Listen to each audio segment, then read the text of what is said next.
আসবে বাজারে এসে তরি মাছ গেছে সর মাখতে। হ্যাঁ মানের হোগা মাখতে মাখতে আমার দিনটা শেষ হয়ে গেল। এই যে দেখেন কি পরিমাণে হোগা, এই হোগা ঠেলে মেলে যাই হোক আইসি আমনিতে। হ্যাঁ আমের গায়ে দেখি আরো জ্বর, 60 ডিগ্রি জ্বর। হ্যাঁ নিমনে লইলাম টুকা সাটা সাটা বাসছে গেছে। কাকুরে জিগেলাম কাকু বা লইবে তো, কে এক সের ভালো। লইলাম লইতে আবার রওনা দিলাম। দেই ডিমের গায়ে জ্বর কেমন, হ্যাঁ যে যা খারাই নেই মোটে। গেছি কাঁচা তরকারি দেরে। হ্যাঁ কাকুরে দিছে কি কাকু বাইগুন কত। কাকুকে আসে খে আমনে নেলে সাথেও বাবা আমি যে কি সেলিব্রিটি। গেলাম আর এক দোকানে হে নিগেনি খারাইলাম না হেনে রাখো ইয়ে। হে দোকানে গেছি, হে বেটা জিগে যে শশা কত। তা বাসছে নেবেন?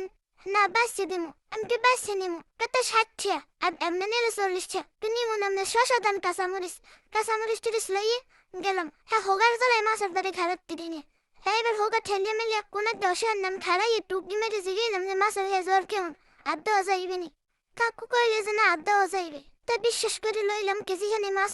লইয়ে দিয়ে আবার বাড়ির দিকে রওনা দিম। হ্যাঁ লাগে মনে করছি পেস্টেসের কথা। যাই দিই পেঁচের গায়ে জ্বর একটা 35 ডিগ্রি।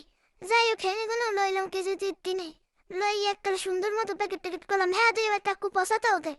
এবার সিবিসি লইয়ে বাড়ির দিকে রওনা দিছি। আমার মানে ঠোকা দেখতে দেখতে গাড়ি ঠোকাও দেখা লাগে দেখছেন। আবার তো মানে